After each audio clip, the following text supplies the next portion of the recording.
Bok, ja sam Korana i dobrodošli na moj YouTube kanal. Danas izgledam kod čovječje ribice zato što još uvijek nisam stavila maskaru. Zašto? Zato što testiramo Jelly Match Eyeshadows od Colourpopa. Znači, taman mi je jučer došla narudžba, jedva sam čekala hoću da probat, izgledaju fantastično na svim slikama, tako da danas sam mislila da ih nosimo cijeli dan i gledamo kako će izgledati na očima. Hoće li se trusiti, hoće li se skidati, hoće li se skupljati u pregibima, sve ove nekakve bitne stvari. Tako da ako te interesira, nastavi gledati dalje. Jelly Match Eyeshadows su izašli prošle godine, ja mislim negdje u zadnja 3 mjeseca godine, možda i malo ranije, evo nisam sigurna. Riječ je o novitetu iz brenda Colourpop, u svakom slučaju tekstura je neobična. Izdali su jedno, mislim, 10-ak nijansi i sve izgledaju stvarno dobro, ali nekako sam se odlučila za ove dvije, za Into Focus i za Hallucinogenius. Znači, Jelly Match Eyeshadows su vegan i cruelty free. Mogu se nanositi sa kistom ako želiš intenzivno da ostane boja na oku ili sa prstima za nešto više akvarelasto. Kažu da je to njihova najinovativnija formula do sad, da ostavlja samo u jednom potezu ekstremnu boju, da su dugotrajna, neće se skupiti u pregibima, neće nestati s oka, neće se preslikat, doduše vjerujem nakon što se posuše. I ne bi trebao imati nikakav fallout, pa pretpostavljam da se onda ne bi možda trebalo ni trusiti s oka s vremenom. I ne treba ti za njih ni primer, niti močenje kista, jer je toliko intenzivno i toliko trajno. Tako da sad ćemo vidjeti. Na sam dodir tekstura je kao, da mi dobar možeš vidjeti ovo, pogledaj. Znači kao nešto između gela i voska za kosu, mislim da bi to najbolje tako opisala. Današnja ideja je bila sa nijansom ovom Into Focus napraviti, to jest brutalno iskopirati look koji je napravio Carlo Rusan, odnosno Ruka Beauty na svoje sestri, ali nemam vremena i već mi Mateja čeka za kavu, tako da se moram požuriti i napravit ćemo samo nekakav lijepi veo sa Hallucinogeniusom. Uzela sam nekakav malo tvrži sintetički kist, mislim da ću s njim lijepo nanijeti boju i nadam se da će payoff biti jači nego na ruci, ipak bih htjela malo veći pop. Ili je ona jako slabašna ili ovo nije dobar kist.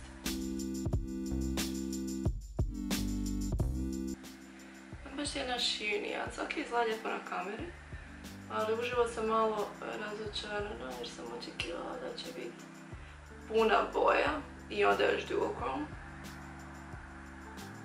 I čini mi se da se jako brzo suši u posudici, to me malo brine, jer realno ko se može toliko ekstremno brzo našminkati.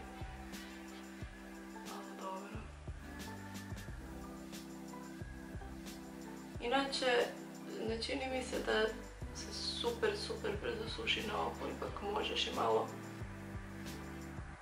rastegnut. To nam se čini, ne loše. To će biti to za danas, sad ću staviti još maskaru i čisto popeglat se, dovršiti look, pa se spojim da dam nekakvu, ne znam, prve utiske, makar mislim da sam dosta pričala dok sam se šminkala. I ovo je gotov look. Danas sam suha ko barut, ništa nije pošlo kako sam zamišljala, pa ni ovo tu ne izgleda baš najbajnije. Ali bitno je da smo stavili Jelly Shadow, da znate sad da ja uvijek imam na očima puno slabije pigmentacije od ovoga. Pretpostavljam da je to namjerno tako, samo ja po swatchevima nisam to skužila na Colourpopu. Eto, pratit ćemo ovo do kraja dana.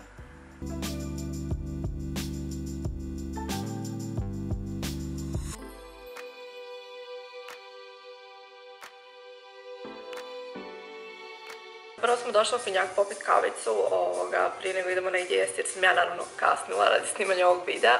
What's fucking new? Nisam pitala za dopuštenje za snimanje, tako da Denis, nadam se da ti je ovo okej.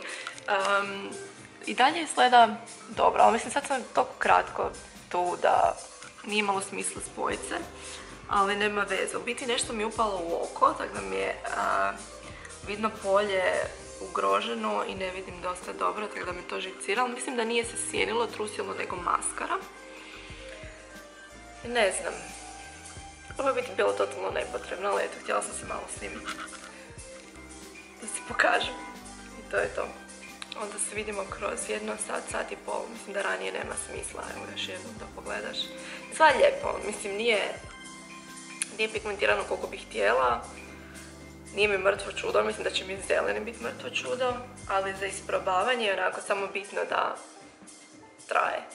I da sve ono što su rekli da ispuni. Tako da, ako ga i ti želiš kupiti, da znaš vrijedi li te pare. I znači, ovu sekundu sam skužila da su mi trepavice magnetske, koje sam morala staviti jer su moje nakon ekstenzija fakat slabašne, mislim to mi se uvijek dogodi. Da su pune plavih šljokica, što mi se fakat ne sviđa jer izgledam ko debil koji se ne zna našminkat. Možda se i ne znam super našminkat, ali mislim ne bi mi trebalo ovak izgledati trepavice, tako da eto, to mu je prvi minus. Možda je to slučajno, ne znam. Nadam se da je slučajno.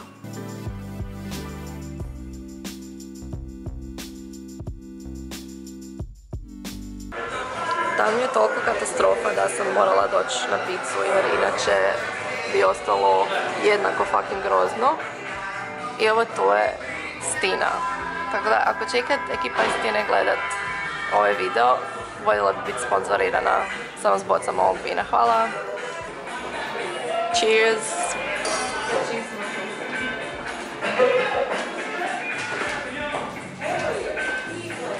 Kako ti je? Fino je. Samo quick check-up. I dalje je grozno. To pogotovo. No. I ovoga, nakon što sam se prejela u Apostu, mislim, fakat je bilo super. Ovoga, vrijedi još jednom pogledati ovu govna na očima. Mislim da u biti nije toliko strašno in general i vjerujem da možda onaj zeleni i bolji. Možda sam ja krivo aplicirala, ne znam, ali nije istina da je dugotrajno, da se ne trusi soka, da se ne skuplja u pregibima. Meni su leće toliko pune šćokica da vam se kunem da jedva vidim kameru. Znači ono doslovno, ja sam cijeli dan čorava i funkcioniram tak, jer nemam kaj drugo raditi. Tako da za sad još se penjem, Bog tako da sam krne, ono, ne mogu do zraka doći. Uglavnom, nije baš lijepo. Eto, nije baš lijepo. Moram napraviti shopping malo i za večeru. I i dalje sam čorala, sam to htjela reći na brzinu. I ovo je dalje sad grozno. Zapravo sve gore, čini mi se. Ovo je novo. Not sponsored. Šta još? Ti snimaš? Da. I ovo je novo.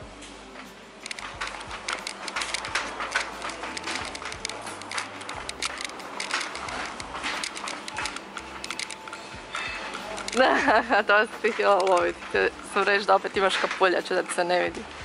Ali dobro. Jesi našao sve što trebaš sad? Evo je možda zgodna prilika da ti ispričam šta mi se danas dogodilo. Matej i ja smo se slikale u Finjaku i došao je neki frajer, malo stariji, i onda me slikao. Samo ušao i rekao sad ću te slikati, ja sam rekla molim vas nemojte, i frajer je ukinuo onak fotku s blicom. Odmah ga, pogod, čaša dugo. Onak Matej je ostala fakat zgrožena. Ja samo nisam znala šta bi napravila i rekla. A eto. Tako da eto, i takve stvari se očito događaju. I evo ga, službeno prošle XY sati od kad smo stavili Jelly Match Eyeshadow na oči. Stavila sam ga negdje oko 12:30, sad je negdje oko pola 9. Sad nekako bih htjela donesti final thoughts, neki zaključak oko ovoga. Pa prvo dvoumim se zato što nisam sigurna je li ovdje bio problem aplikacije ili je problem u proizvodu. Prvo, pun pigment u jednom swipe-u, u jednom nanosu za ove ne vrijedi. Hallucinogenous je poluproziran i u jednom swipe-u on daje više nekakav veo šljokica. To nije izgledalo tako uopće u Swatchu na Colourpopu. Sa zelenim možda je tako, možda se može u jednom potezu napraviti pun kapak boje i ovaj look bi vjerojatno živno odmah, ali vidjeli se da sam ga morala nekako nadograđivati. Nigdje ne piše da ne može se build-upat, znači da se ne može stavljati proizvod na proizvod kao slojevito. No možda je to problem radi kojeg se on počeo trusiti. Već nakon sat i pol je meni tu nastala rupa koja mi je vrlo nespretno završila u oku i polijepila se na leđe, tako da sam cijeli dan čorava i užasno me smete i ja već čekam skinut. Trusile su se šljokice, trusile su se na umjetne trepavice, na moje trepavice u oko, trusile su se čak komadi sjenila. Tako da, što se tiče performansa, ispalo je stvarno loše. Ako se ne smije build-upat, onda sam ga ja krivo stavila, onda to nije dovoljno dobro naznačeno i onda u biti ne možeš tipa sa ovakvim nekakvim bojama koje su poluprozirne napraviti nekakav geometrijski look. Ja sam u biti zabrijala da su oni idealni upravo za to, jer ako su metalik i ponašaju se na oko poput nekakvog dugotrajnog eyelinera, onda bi trebali moći takve kakve ih staviš ostati, a kako su u nekoj gel, ajmo reći gel formuli, možeš s njima lijepo ocrtavati, čisto mi je bilo 1+1. Mislim da ova boja, neću svojiti za zeleni dok ne probam, je ipak prikladnija da se stavlja preko sjenila, kao nekakav ukras na kraju oka, na ne znam, tu ispod oka, na sredini kapka, nebitno. Sad glupo mi je reći da je proizvod ne valja, jer definitivno treba probati i drugu nijansu. Nekad je uvijek problem samo u nijansi, a ne u cijeloj formuli proizvoda. Tako da definitivno ću probati zeleni, probat ću s njim jedan dan ocrtati oči, ostaviti ga cijeli dan, vidjeti kako će se on ponašati, hoće li se lomiti, hoće li nestati s pregiba, hoće li se trusiti. Sve ono što su rekli da to sjenilo ne radi, meni se danas dogodilo, ali eto daću još jednu šansu pa ću to staviti na Instagram, možete tamo pogledat. Ovaj više neću ni pokušavati nositi solo preko kapka jer stvarno nema smisla tako mučiti se i trpit sjeno u oku. Jer niti izgleda dobro više. Čak možda na kameri i nije toliko loše jer upadljivo je, sjajno je, šljokasto je, pa mislim da dobro hvata to, pogotovo o jako rasvjetu, da dobro nekako izgleda, sjajno. Ali uživo ne izgleda uopće impresivno, izgleda nekako suhonjavo i kao da kad takneš ono će otpasti još hrpetina šljokica s njega. Tako da ajmo reći da sam oko proizvoda suzdržana, da mislim da je fora ideja, da su boje koje nude lijepe i da proizvod nije skup. A sad šta on sve može napraviti, ajmo reći da će biti ono, tek istraženo. To be continued. Ako želiš nabaviti ove proizvode, stavit ću linkove ispod videa, tako da možeš odmah kupiti ili ove boje ili ne znam neke druge ako te interesiraju, ako stvarno i ti želiš isprobati na svom kapku kako to izgleda, hoće li tebi jednak biti efekt kao i meni ili ne. Inače jako volim Colourpop, mislim da su super pristupačni i za to što nude, da su i prejeftini možda, ali nek slobodno sam tako jeftini, tako da sigurno ću još raditi s njima i Super Shock Shadow i sa Super Shock Cheek i sa paletama i ruževima i sjajlima i tako dalje. Ali eto, ovaj Jelly Match mi je bio čisto, kako je nešto skroz novo, stvar koju sam prvo htjela staviti na sebe i vidjeti ono u čemu je fora. Ništa, evo, nadam se da si se već pretplatila na moj kanal ili pretplatio.